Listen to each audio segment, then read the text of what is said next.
Kembali lagi ke KLIF, Klise Film.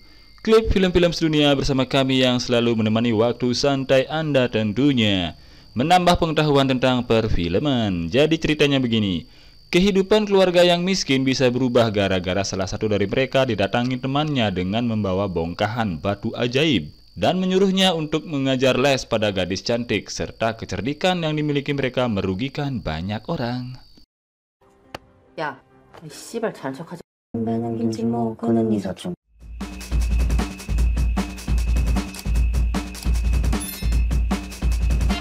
Diawali dengan remaja laki-laki bernama Ki-wo, kebingungan mencari wifi.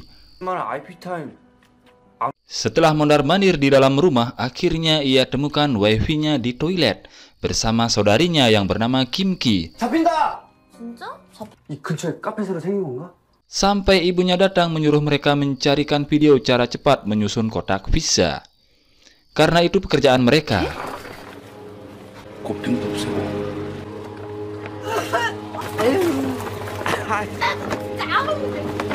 Mereka sering salah dengan pekerjaan itu.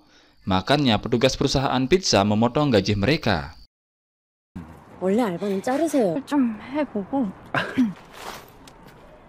Saat mereka mengadakan pesta kecil-kecilan, karena tersambungnya telepon dan wifi gratis, tiba-tiba datang temannya Ki-wo bernama Min 정신 차려 정신! 역시 대학생. sambil membawa peti kayu yang berisi batu fosil, warisan kakeknya untuk mereka. 인가? Kata Min, batu ini selalu memberikannya keberuntungan. 가정에 많은 재물은 Ki-wo kemudian mengajak Min ngobrol-ngobrol di depan Indomaret sambil minum sake.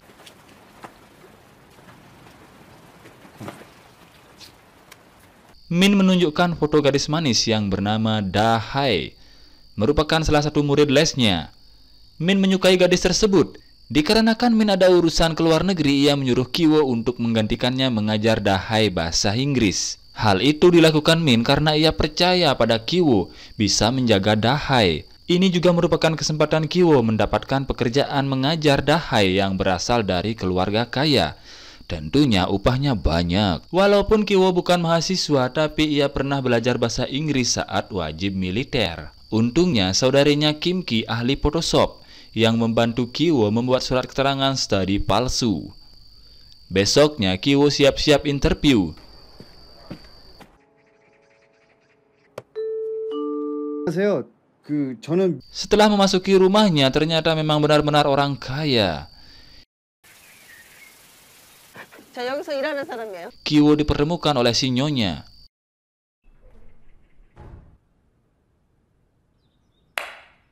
Bagusnya, si nyonya tidak peduli dengan dokumen yang dipalsukan oleh Ki-wo. Kemudian, nyonya mendampingi Ki-wo dalam mengajar anaknya, Da-hae. Karena Ki-wo sangat pintar dalam hal ini, ia pun dipercayai oleh nyonya dalam mengajar Da-hae putrinya. 이게 첫 문제였으면 넌 몇 동안 저렁켰잖아. 알겠어? Hari itu juga Ki-wo langsung diberi upah setara upah Min. Asik. 감사합니다. Saat ngobrol-ngobrol dengan nyonya, tiba-tiba ada putra si nyonya yang bernama Da-song bermain panah-panahan. 더 이상. Nyonya kemudian menceritakan putranya Da-song yang gemar dengan seni menggambar. Sampai di gerbang rumah, saat Ki-wo keluar, nyonya masih ceritakan putranya yang sering berganti guru seni karena kebanyakan dari mereka tidak sanggup mengajar putranya. Dengan ide yang cemerlang, Ki-wo memberikan saran pada nyonya dan mengaku kalau Ki-wo memiliki teman lulusan universitas seni yang bernama Jessica yang sudah terbiasa mengajar les seni dengan bayaran yang mahal. 제가 사람 하나고 제시카. 맞다. Besoknya Ki-wo langsung mempertemukan Jessica pada si nyonya yang ternyata Jessica itu adalah saudarinya yaitu Kim-ki. 나는 김치모 그는 네 사촌. Da-hae mengintip Ki-wo yang mengajak Jessica. 벌써 느끼셨을 테니까. Saat Ki-wo memasuki kamar Da-hae, mereka berdua malah saling suka dan bercup-cup. 막 그런 거 있잖아요. 근데 오늘 오신 제시카 선생, 제시카 여자친구죠. 아니야. 아까 봤어?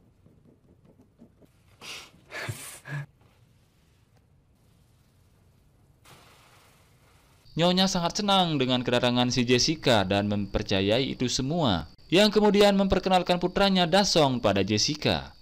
Tapi Dasong kelihatan tidak peduli. Tidak beberapa lama kemudian, si Nyonya yang sebelumnya gelisah tiba-tiba sudah melihat Dasong mau belajar dengan Jessica. Tidak hanya itu, Dasong pun mau menuruti perintah si Jessica. Hal itu semakin membuat Nyonya kagum dengan Jessica. Jessica yang juga mengaku kalau ia tidak hanya mengajar seni biasa, tapi juga menguasai psikologi anak yang terlihat dari hasil karyanya. Dan mengatakan kalau putranya memiliki masalah yang harus Nyonya ceritakan. 지금 갑자기 말씀드리기. 목금 주 4회 2시. Hal itu membuat bayaran Jessica semakin mahal. Seusai itu, suami Nyonya yang sudah pulang menyuruh sopirnya untuk antar Jessica pulang. Pak sopir yang kelihatannya suka dengan Jessica sangat memaksa untuk mengantar Jessica pulang sampai di rumah. Tapi Jessica tetap menolaknya dan mau turun di stasiun saja. Saat di mobil, Jessica mengeluarkan CD-nya. Kita lihat aja bentar apa rencananya. Besok hari suami Nyonya melihat CD itu saat diantar pulang oleh supirnya. Ia mengambil CD-nya dan memberitahukan ini pada si Nyonya. Karena mengira supirnya melakukan hal buruk di mobilnya, maka si suami dan si Nyonya ini memutuskan untuk memberhentikan supirnya dan segera mencari pengganti. Sepulangnya Kim Ki sebagai Jessica diantar Nyonya keluar. Nyonya malah mencemaskan Kim Ki, takutnya dia diapa-apain sama supir itu, serta menceritakan semua insiden itu pada Kim Ki. Jebakan Kim Ki berhasil, kemudian ia mengatakan pada Nyonya kalau ia memiliki paman yang ramah, baik, sopan, dan pandai menyetir mobil. Karena Nyonya percaya sama Kim Ki, ia pun menyuruh Kim Ki mengenalkan pamannya besok. 못 믿잖아. I'm deadly serious. Karena yang dimaksud Kim Ki itu adalah ayahnya sendiri, jadi pada besok hari ayahnya bersama Kyo langsung pura-pura membeli mobil di sebuah toko mobil. Padahal tujuannya hanya untuk mengetahui jenis mobil apa yang bosnya dipakai. Kemudian besok hari ayahnya Kim Ki langsung menemui suami Nyonya di kantor tempatnya bekerja.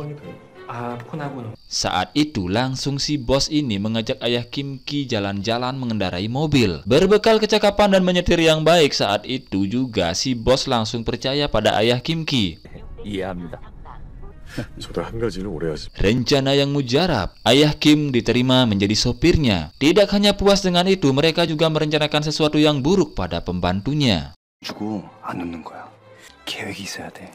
Untuk mencari kelemahan pembantunya, Kyo mendapatkannya dari Dahai yang katanya di rumah ini tidak boleh ada buah persik. Karena pembantunya sangat alergi dengan buah persik, membuatnya batuk-batuk seperti orang sakit. Strategi berikutnya mereka lancarkan pada pembantunya. Kim Ki dan Kyo membeli buah persik, menaburkan serbuk buah persik itu secara diam-diam di badan pembantunya. 알레르기가 있네. Rencana itu dipertegas lagi oleh ayahnya Kyo yang pura-pura selfie tepat ke arah pembantunya yang sedang antre di rumah sakit. Yang kemudian ia menceritakan pembantunya yang alergi itu pada si Nyonya saat mengantarnya ke mall. Serta membuat cerita karangan kalau ia sempat mendengar bahwa pembantunya menderita TBC. Jelas cerita itu membuat Nyonya sangat panik.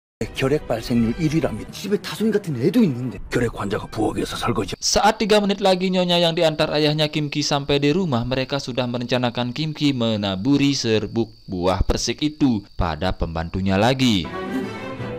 Saat Nyonya memasuki rumah, ia sudah melihat pembantunya batuk-batuk serta membuang tisu pada tempat sampah. Ayahnya Kim Ki memeriksa tisu yang dibuang pembantunya itu. Saat itu juga ayahnya Kim Ki langsung memercikan saus pizza merah ke tisu itu dan perlihatkan pada Nyonya seolah-olah pembantunya mengeluarkan batuk berdarah. Nyonya sangat panik, nyaris pingsan. Setelahnya, ayahnya Kim Ki merencanakan pertemuan di ruang pribadi Nyonya untuk menekankan kejadian ini lagi, agar Nyonya waspada dengan pembantunya. Dan berhasil, pembantunya disingkirkan. Malam harinya saat ayah Kim Ki mengantar bosnya pulang, bosnya sangat menyayangkan pembantunya diusir karena pembantunya itu selalu mengerjakan tugas dengan baik. Hal ini dijadikan kesempatan untuk ayah Kim Ki agar bisa merekrut istrinya menjadi pembantunya di rumah bosnya dengan memberikan si bos ini kartu layanan keanggotaan pembantu palsu. Keesokan harinya, Nyonya langsung menelpon layanan keanggotaan tersebut. Konyolnya, teleponnya dihandle oleh Kim Ki yang menyamar. Dengan secepat kilat, Ibu Kim Ki langsung bekerja di rumah Nyonya sebagai pembantunya. Mereka semua selalu berpura-pura agar tidak kelihatan seperti keluarga. Bahkan Nyonya dan si bos ini masih belum curiga saat anak laki-lakinya mengatakan kalau bau mereka sama. Besoknya, sampai-sampai mereka merencanakan agar memakai sabun dan pewangi yang berbeda.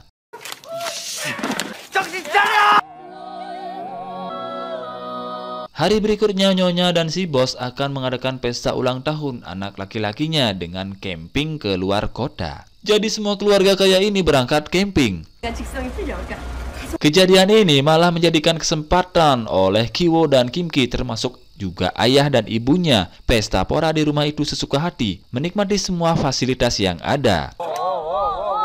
모든 종류의 술을 다 하나 더 섞어드리겠습니다. Dasar tamu merugikan. Dengan pedenya juga Kiwo berencana akan menikahi Dahai kelak nanti karena Dahai sangat menyukai Kiwo. Saat sedang asik-asiknya berpesta, datang pembantu lama si Nyonya ini meminta untuk masuk karena ada sesuatu yang harus ia bawa ke basement dapur. Itu sangat mengganggu mereka. Karena Ibu Kim Ki penasaran, ia pun ikut masuk ke ruang bawah dapur. Serentak hal itu pun diikuti oleh Kiwo dan Kim Ki termasuk ayahnya secara sembunyi-sembunyi. Ruang bawah itu ternyata sangat luas dan mengejutkan sekali. Di sana terdiam seorang pria selama 4 tahun. Yaitu tidak lain dan tidak bukan adalah pembantu suami yang lama yang bersembunyi dari ancaman penagih hutang lantaran usahanya yang bangkrut. Saat Ibu Kim Ki mau telepon polisi karena kejadian ini, tiba-tiba Kiwo terjatuh beserta semua yang mengintip. Hal itu menyadarkan si pembantu lama kalau mereka semua adalah satu keluarga dan langsung merekamnya dengan HP. Karena sangat kesal, pembantu lama ini mau mengirim rekamannya pada si bos, tapi malah ia tahan sebagai ancaman pada keluarga Kiwo. Karena mereka merasa terancam, mereka pun mau menuruti perintah si pembantu lama ini. Tidak lama kemudian, saat si pembantu lama ini dengan suaminya leha-leha, Kiwo dan keluarganya beraksi untuk merebut HP-nya. Pertikaian pun terjadi. Di saat itu juga telepon berdering. Ibunya Kim Ki mengangkatnya yang ternyata itu dari Nyonya. Menyuruh ibunya Kim Ki agar memasak makanan segera dan akan tiba 8 menit lagi karena campingnya berantakan. Hal itu sudah pasti membuat mereka semua panik. Ditambah lagi mereka harus menyekap si pembantu lama dan suaminya ke ruang bawah tanah. Segera mereka langsung merapikan rumah itu dan bersembunyi secepatnya.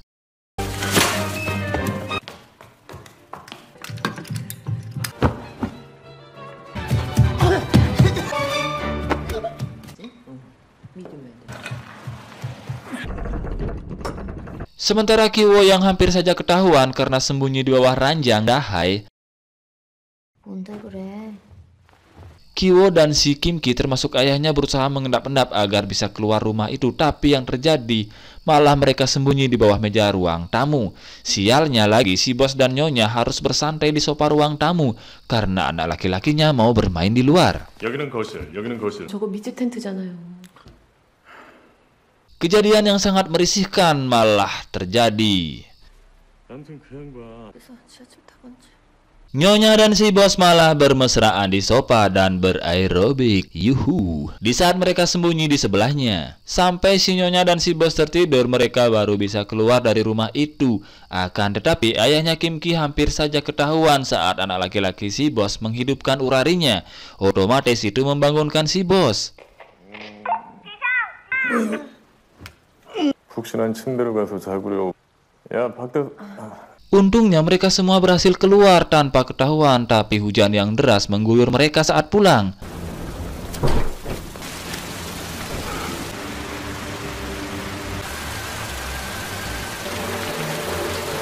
Saat mereka berhenti sejenak, Kim Ki sangat mencemaskan pembantu lama dan suaminya di dalam basement itu. 그러니까 아무 일도 없었던 거야. 알겠어? 가서 씻자. 응? Sesampainya di rumah, kejadian buruk menimpa rumah mereka yang saat itu hujan semakin deras. membanjiri rumah mereka termasuk semua komplek yang ada di sana, dikarenakan rumah mereka berada jauh di bawah dari dataran rumah bosnya.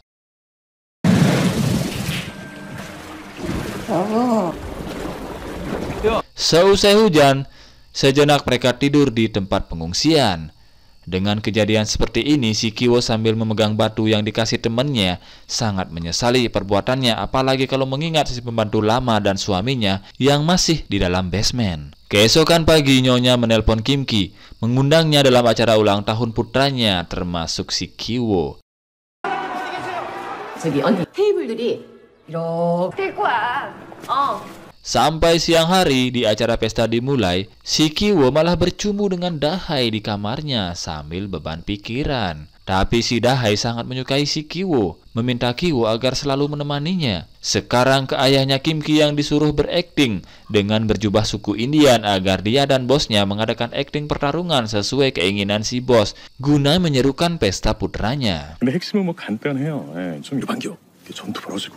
Di sisi lain, entah apa yang dipikirkan si Kiwo, ia memasuki basement dapur sendirian sambil membawa batu itu. Saat mengendap-endap masuk, tiba-tiba batunya terlepas dari genggamannya dan jatuh berguling. Saat berjalan lagi, tiba-tiba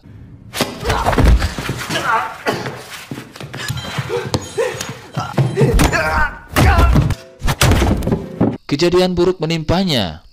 Suami si pembantu lama ini sangat marah, menyerang Kiwo, memukulnya menggunakan batu itu sampai kepalanya berdarah. Tepat di saat pesta sedang meriah, suami pembantu lama ini mengacaukannya. Ia menyerang Kim Ki dengan pisau.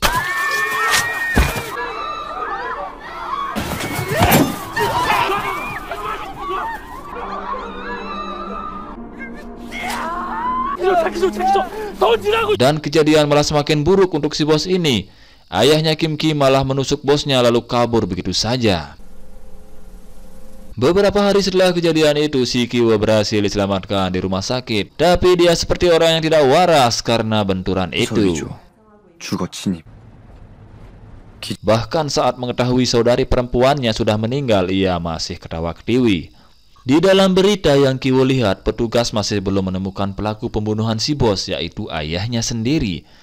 Bahkan sampai waktu yang lama, ia dan ibunya belum tahu keberadaan ayahnya. Sampai saat si Kiwo menaiki bukit untuk mengintip rumah itu yang sudah dihuni oleh orang lain, di sana ia melihat lampu berkedip layaknya Morse dalam pramuka.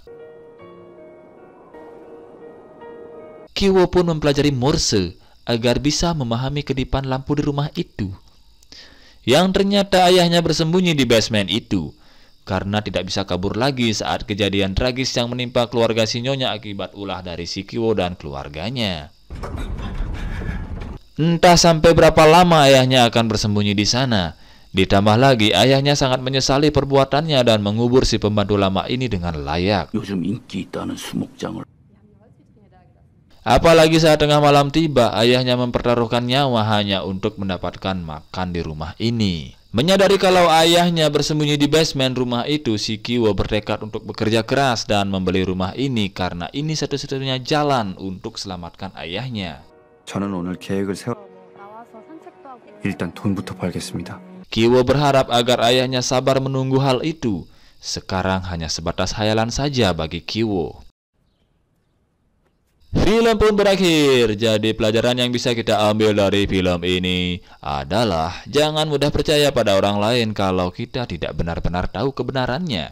Seperti si bos dan si Nyonya, sangat mengecewakan bagi si Kiwo dan keluarganya, malah merugikan kehidupan orang lain yang sudah sangat harmonis padahal ia sudah diberikan pekerjaan dengan gaji yang besar. Semua kebohongan keluarganya si Kiwo ujung-ujungnya membuat susah apalagi si ayahnya. Berbohong boleh-boleh saja asal itu untuk kebaikan. Tapi kalau untuk merugikan orang lain yang tidak bersalah, jangan.